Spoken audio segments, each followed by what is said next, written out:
하나님의 심판을 전하는 것으로 말씀을 시작해야 할 것 같습니다.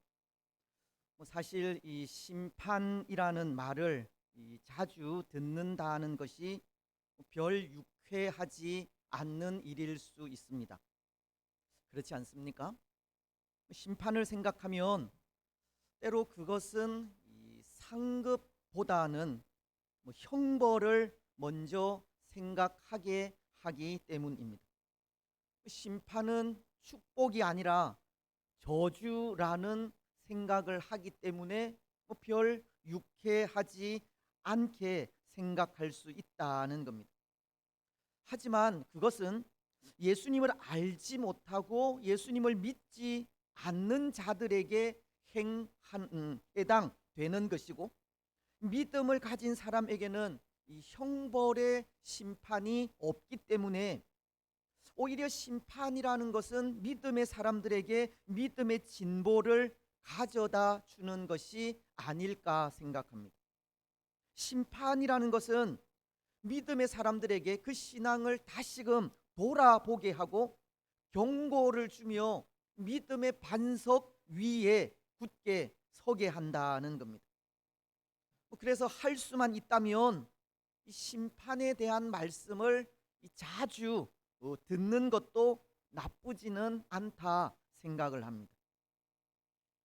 여러분, 오늘도 말씀은 하나님의 심판을 전하는 것으로 시작한다고 했는데요, 14절은 이렇게 말씀하시기 때문입니다. 여호와의 큰 날이 가깝도다. 가깝고도 빠르도다. 여호와의 날의 소리로다. 용사가 거기서 심히 슬피 우는도다.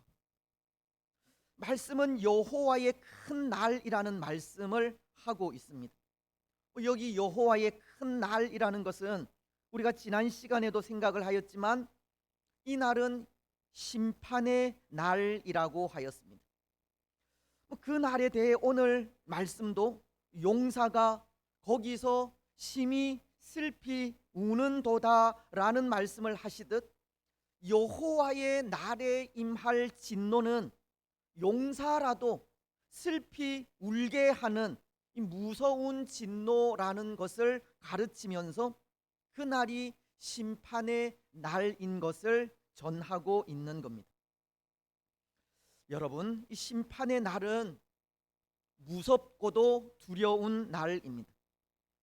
물론 심판의 날이 심판이 없는 믿음의 사람들에게는 위로의 날이요 영광의 날이지만, 심판을 받는 자들에게는 그 날이 분명 두렵고도 무서운 날임에는 틀림이 없습니다.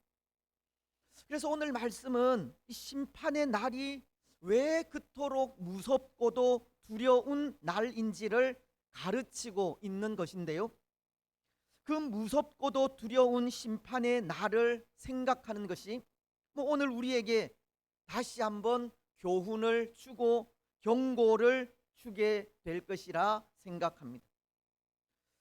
여러분, 먼저 오늘 말씀이 이 심판의 날이 무섭고도 두려운 날임을 가르치는 것이, 그 날은 용사도 심히 슬피 우는 날이어서 그렇습니다. 14절 하반절은 이렇게 말씀하시지 않습니까? 여호와의 날의 소리로다. 용사가 거기서 심히 슬피 우는도다. 그날 그 심판의 날은 용사가 거기서 심히 슬피 우는 날이라고 합니다. 여기 심히 슬피 운다는 것은 용사들의 그 울음이 매우 처절하게 우는 울음인 것을 의미하는 것인데요, 그들이 당한 그 비통함에 아무리 달래고 또 그 어떠한 위로의 말로 권면을 해도 도무지 그 비통함에서 벗어나지 못하는 경우를 말하는 것입니다. 그런데 여러분, 용사들이 그렇게 비통해하는 이유는 간단하지 않겠습니까? 전쟁에서 패했기 때문입니다. 그것도 용사로서 힘 한번 써보지 못하고 무참히도 짓밟혀 버렸기 때문입니다. 마치 이 전쟁에서 한 번도 패한 적이 없는 골리앗이 다윗에게 이 물맷돌 하나에 힘없이 쓰러지듯 그렇게 힘 한번 써보지 못하고 패하게 된 것을 말하는 겁니다. 또 삼손이 들릴라에게 그 힘의 비밀을 알리게 되었을 때 머리카락이 밀리고 두 눈이 뽑힌 채 지하 감방에서 맷돌을 돌리는 수모를 받기까지 당한 그 처참하고 비통한 그런 상황을 말하는 것입니다.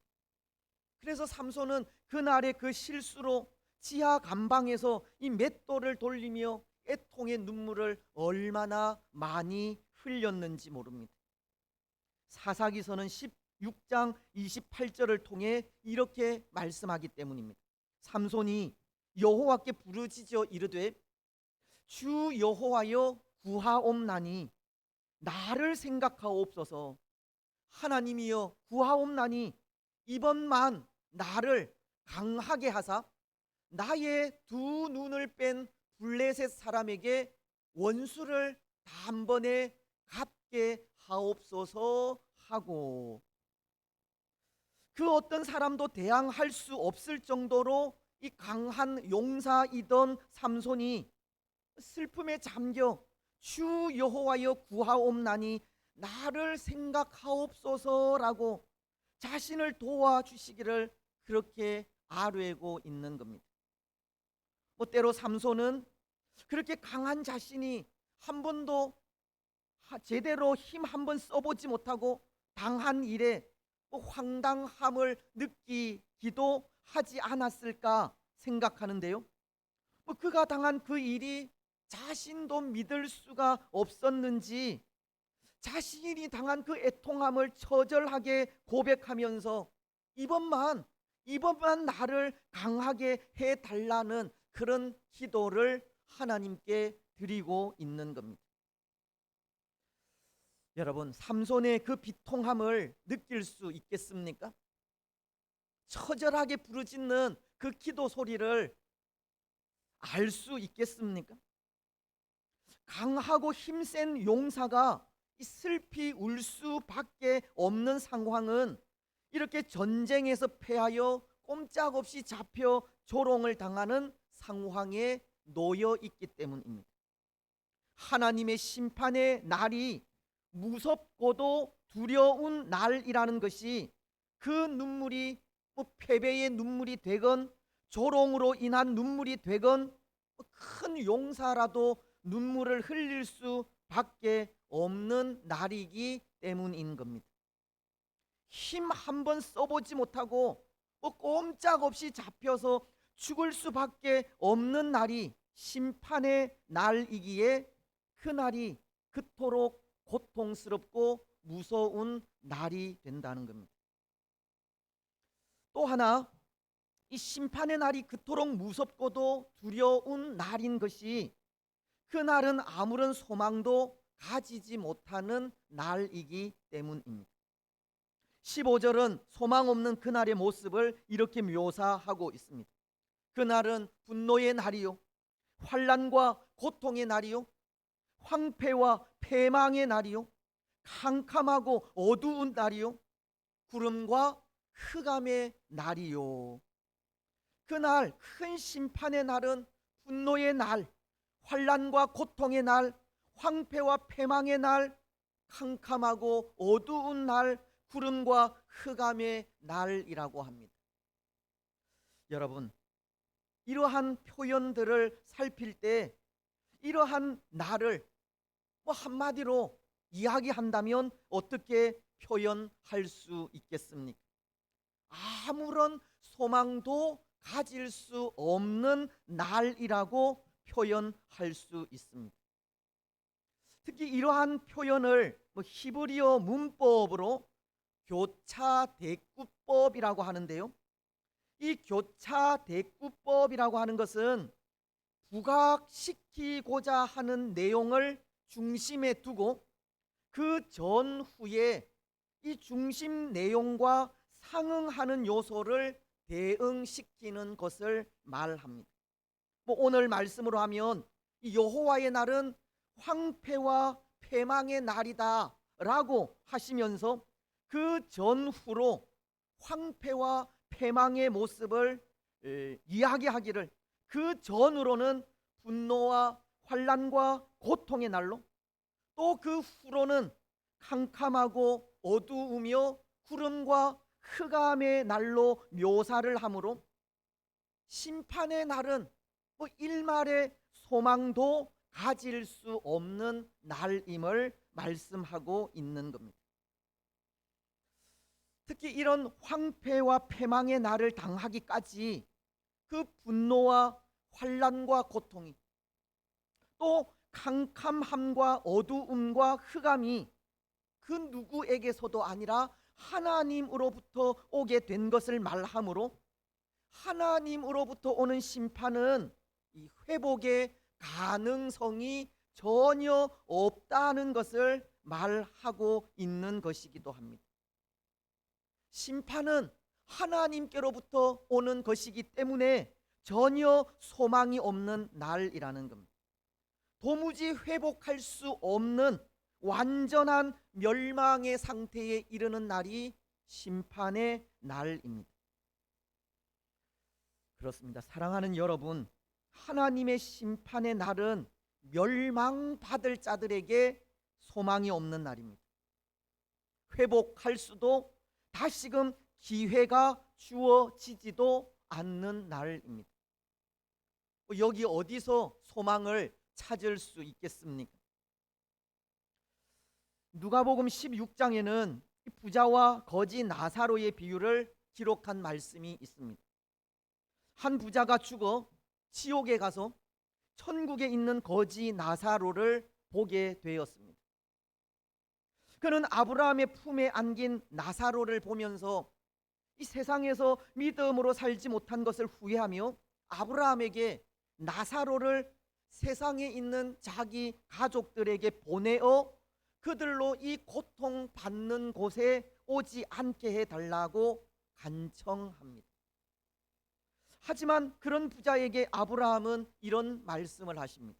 누가복음 16장 31절을 통해서인데요, 이르되 모세와 선지자들에게 듣지 아니하면 비록 죽은 자 가운데서 살아나는 자가 있을지라도 권함을 받지 아니하리라 하였다 하시니라. 복음을 받을 수 있는 기회를 놓치면 비록 죽은 자가 살아나서 복음을 전한다고 해도 깨달을 수 없다는 것을 말씀하시는 겁니다.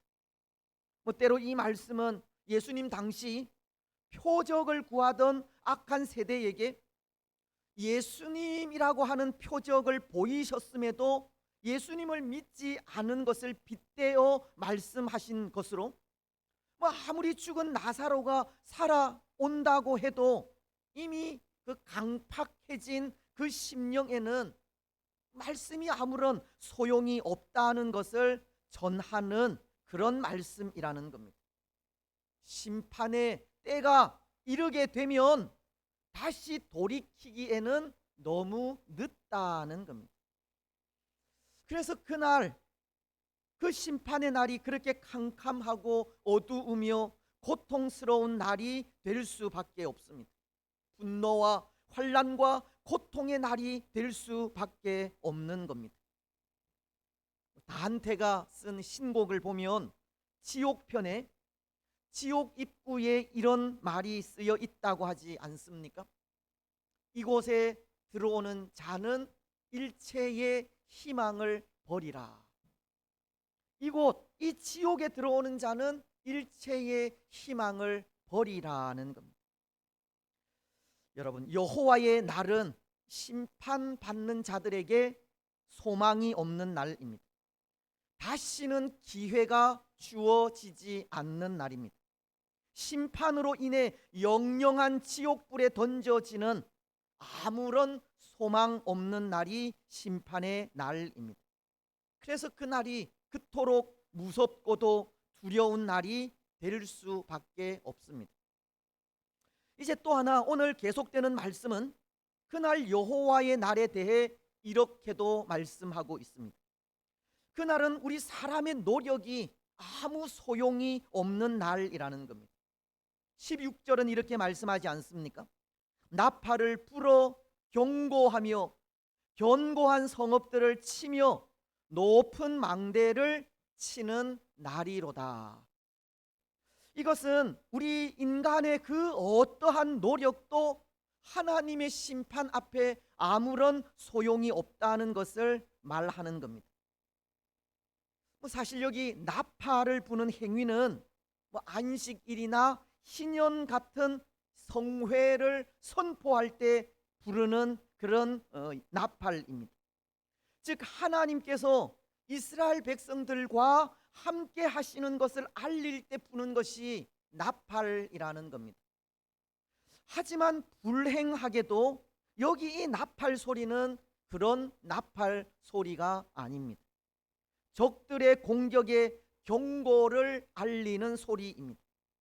하나님의 심판에 경고를 울려 심판을 대비하게 하는 소리라는 겁니다. 그래서 그 경고 소리에 사람들은 견고한 성들을 짓게 됩니다. 높은 망대를 쌓기도 합니다. 하나님의 심판을 피하기 위해 사람이 가진 지혜와 지식, 온갖 경험을 다 동원하기도 한다는 겁니다. 하지만 여러분, 그런 수고가 하나님 앞에 무슨 소용이 있겠습니까? 견고하게 지어진 성읍, 그 높은 망대, 그리고 인간이 가진 모든 지식과 경험이 하나님의 힘 앞에 무슨 소용이 있겠느냐는 겁니다. 하나님 앞에 무력할 뿐입니다. 찬송가 70장은 2절을 통해 이렇게 노래하고 있지 않습니까? 이방이 떠들고 나라들 모여서 진동하나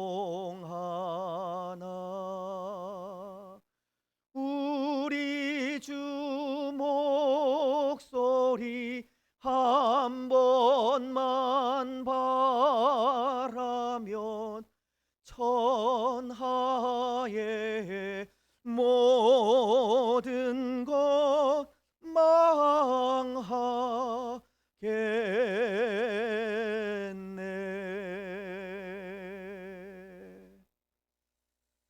하나님께서 그 목소리를 한 번만 바라기만 하여도 이 천하의 모든 것 다 망한다고, 우리 인간이 행한 그 모든 수고는 한순간에 물거품이 되고 마는 것을 전해 주고 있는 겁니다. 여러분, 지진 후에 일어나는 쓰나미를 기억하시죠? 쓰나미를 피해 살려고 발버둥 치던 사람들의 모습도 기억하실 겁니다. 하지만 그 발버둥이 이 쓰나미라고 하는 거대한 해일 앞에 정말 힘 한번 제대로 써보지 못하고 이 바다 위로 떠돌아다니는 그런 장면을 보기도 하셨을 텐데요. 하나님의 심판을 피해 살아보고자 발버둥 치는 우리 인간의 노력도 그것과 똑같은 겁니다. 살기 위하여 아무리 발버둥 치고 애써보지만 쓰나미의 그 강한 힘 앞에 한순간 깊은 바다 속으로 빨려 들어가듯 우리 인간의 수고도 하나님의 힘 앞에 그렇다는 겁니다. 구약시대 여호수아에 의해 정복된 여리고 성도 보십시오. 여리고 성은 그 벽의 두께가 얼마나 두꺼운지 발굴된 그 현장을 보면 정말 철옹성과도 같은 견고한 성이었습니다. 하지만 철옹성과도 같았던 그 성이 어떻게 되었습니까? 그 누구도 뚫을 수 없게 견고하게 지어졌지만 사람들의 공격에 의해서가 아니라 이스라엘 백성들이 지르는 함성에 힘없이 무너져 버리고 말았습니다. 아무리 견고하고 강한 힘을 가졌다 할지라도 하나님 앞에서는 아무런 힘도 쓰지 못한다는 겁니다. 어쩌면 오늘 우리도 그런 것 같습니다. 내 것을 지키려고 나만의 성읍을 높이 쌓고 있다는 겁니다. 내가 가진 것을 빼앗기지 않으려고 두 손으로 꽉 쥐기도 하고 누군가 나를 공격하면 온갖 지략과 지식과 경험으로 맞서기도 합니다. 하지만 그것 하나님께서 손 한번 대시면 한순간에 무너집니다. 우리가 우리를 위해 쌓아 올린 바벨탑은 하나님의 심판 때에 한순간에 허물어진다는 겁니다. 때로 우리는 그것을 지키려고 안간 힘을 쓰지만 하나님 하고자 하시면 한순간에 죄로 변해 버리고 맙니다. 오늘 우리가 우리 자신을 위해 쌓는 성, 내 것을 지키고 빼앗기지 않으려는 노력이 얼마나 부질 없는 일인지 모른다는 겁니다. 얼마나 헛된 일인지 모르는 겁니다. 여러분, 오늘 우리는 하나님의 심판 앞에 우리 사람의 노력은 아무 소용이 없다는 것을 아시기 바랍니다. 하나님 앞에 우리 인생은 무력합니다. 하나님께서 하고자 하시면 속수무책입니다. 오늘 우리는 그것을 아시고 내 것이 아닌 하나님의 나라와 그의 의를 위하여 살아가시기 바랍니다. 이제 마지막입니다. 오늘 말씀은 심판의 날이 그토록 무섭고도 두려운 날임을 전해주는 것이 그 심판의 때에는 이 변호해 줄 변호사도 무용하다는 것 때문입니다. 때로 요한 1서는 2장 1절을 통해 이렇게 말씀하십니다. 나의 자녀들아, 내가 이것을 너희에게 쓰면 너희로 죄를 범하지 않게 하려 함이라. 만일 누가 죄를 범하여도 아버지 앞에서 우리에게 대언자가 있으니 곧 의로우신 예수 그리스도시라. 오늘 예수님을 믿는 사람들에게는 대언자가 있다는 것으로 여기 대언자는 변호인, 변호사를 말하는 것인데요, 그분이 예수님이심을 말씀하는 겁니다. 예수님을 믿는 사람들에게는 그날 그 심판의 때에 예수님께서 변호인이 되어 주셔서 성도들의 죄를 변호해 주신다는 겁니다. 요한 1서 2장 2절이 그는 우리 죄를 위한 화목 제물이니 우리만 위할 뿐 아니요 세상의 죄를 위하심이라. 예수님은 온 세상의 죄를 대신하여 죽으신 화목 제물로서 그것을 믿을 때 그 믿음으로 무죄라고 선언해 주시는 겁니다. 하지만 심판을 당하는 자들은 그렇지가 않다는 건데요, 예수님을 알지 못하고 믿지 않는 자들은 그들을 변호해 줄 변호인조차 소용없기 때문입니다. 18절은 이렇게 말씀하십니다. 그들의 은과 금이 여호와의 분노의 날에 능히 그들을 건지지 못할 것이요. 그들의 은과 금이 분노의 날에 그들을 능히 건지지 못할 것이라고 합니다. 혹 그들을 변호해 줄 수 있는 모든 수단과 방법을 다 동원한다 하더라도 죄 없다, 사유함을 받지 못한다는 겁니다. 여러분, 그것이 더 무섭지 않습니까? 도움을 받을 수 있는 것이 하나도 없다는 것이 더 무섭다는 겁니다. 때로 하나님의 심판 앞에 우리 사람의 노력이 아무 소용이 없지만, 그래도 누군가 우리 곁에 우리를 도울 수 있다 하는 사람이 있다는 것을 생각하면 위로가 되기도 합니다. 전쟁에서 패하고 사람들에 의해 수모를 당하기까지 비참한 일을 당해도 도움을 청할 수 있는 군대가 있다는 것을 생각하면 덜 두려울 수 있다는 겁니다. 하지만 그날엔, 그 심판의 날엔 그렇게 우리 주위에서 도와줄 사람도 군대도 없다는 것이 더 무섭게 다가온다는 겁니다. 그래서 18절은 마지막 부분을 통해 이렇게 말씀하시는 겁니다. 온 땅이 여호와의 질투의 불에 삼켜지리니 이는 여호와가 이 땅 모든 주민을 멸절하되 놀랍게 멸절할 것임이라. 그날 여호와의 분노의 날에는 그 누구의 도움도 변호도 없이 속수무책 심판을 당하게 된다는 겁니다. 멸절을 당하되 놀랍게 멸절당하기까지 그 누구의 도움도 받을 수가 없는 겁니다. 여러분, 심판에서 건져줄 자가 아무도 없습니다. 재물도 그 심판에서 건져주지 않습니다. 권력도 심판에서 건지지 못합니다. 선한 행위도 소용이 없습니다. 정말 아무것도 할 것이 없습니다. 그날엔 그 누구도 그 어떤 것도 도움이 되지 않는 겁니다. 심판의 날은 이토록 무섭고도 두려운 날인 것입니다. 여러분, 오늘 심판의 이런 모습이 우리에게 어떻게 다가오십니까? 심판의 날이 오늘 우리에게 교훈을 주기도 하고 경고로 다가오기도 합니까? 그렇습니다. 분명한 것은 이 심판의 날은 두렵고도 무서운 날이라는 것이고, 오늘 믿음을 가진 우리는 그 날의 그 두려움에 우리의 신앙을 다시 한번 돌아보아야 한다는 겁니다. 심판의 날이 우리에게 경고가 되어야 합니다.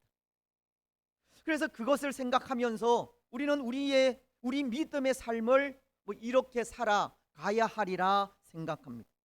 요한 1서 2장 4절로 5절이 가르치는 말씀인데요, 우리 이 말씀 한 목소리로 함께 읽겠습니다. 시작.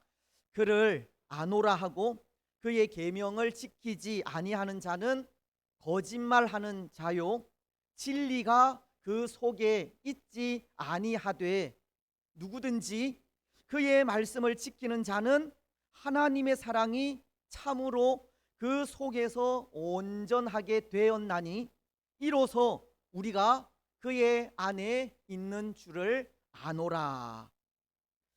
누구든지 그의 말씀을 지키는 자는 하나님의 사랑이 참으로 그 속에서 온전하게 되었나니, 말씀은 그의 말씀을 지키는 자가 되라고 하십니다. 믿음의 사람들은 예수님을 믿는다고 말만 하는 사람들이 아니라 예수님의 말씀을 지키는 사람이라는 것을 말씀하시면서 예수님의 말씀을 지키며 나아갈 때 하나님의 사랑이 그 속에서 온전하게 될 것이라고 하시는 겁니다. 이것은 다른 말로 하면 말씀에 대한 순종이 심판의 때에도 두렵지 않게 한다는 겁니다. 심판을 기억하면서 사는 우리의 삶은 항상 말씀에 순종하는 삶이어야 한다는 겁니다. 여러분, 오늘 우리는 항상 말씀의 인도하심을 받으시기 바랍니다. 시편 119편 105절은 주의 말씀은 내 발의 등이요 내 길의 빛이니이다 라고 말씀하시듯 우리 발의 등이 되고 우리 길의 빛이 되는 하나님의 말씀을 통해 우리가 걸어가는 이 믿음의 길을 밝고도 거룩하게 걸어가시기 바랍니다. 심판의 날을 늘 염두에 두고 말씀을 통해 더욱 경성하며 살아가시기 바랍니다. 이제 말씀을 맺겠습니다. 사랑하는 여러분, 하나님의 심판의 날은 무섭고도 두려운 날입니다. 우리가 상상하는 것 이상으로 그날의 공포는 큽니다. 하지만 그 공포가 예수님을 믿고 고백하는 우리에게는 더 이상 공포가 아닙니다. 요한복음 3장 16절은 하나님이 세상을 이처럼 사랑하사 독생자를 주셨으니 이는 그를 믿는 자마다 멸망하지 않고 영생을 얻게 하려 하심이라. 분명히 약속하고 있기 때문입니다. 오늘 우리는 이 약속의 말씀 위에 더욱 굳게 서시기 바랍니다. 그 믿음 위에서 결코 흔들리거나 연약해지거나 쓰러지지 마시기 바랍니다. 무엇보다도 약속의 말씀을 믿고 의지하면서 항상 말씀의 인도를 따라서 살아가시기 바랍니다. 그래서 그 삶을 통해 하나님의 심판이 두렵고 무서운 심판이 아니라 영광이 되는 복된 성도들이 되시기를 주님의 이름으로 축복합니다.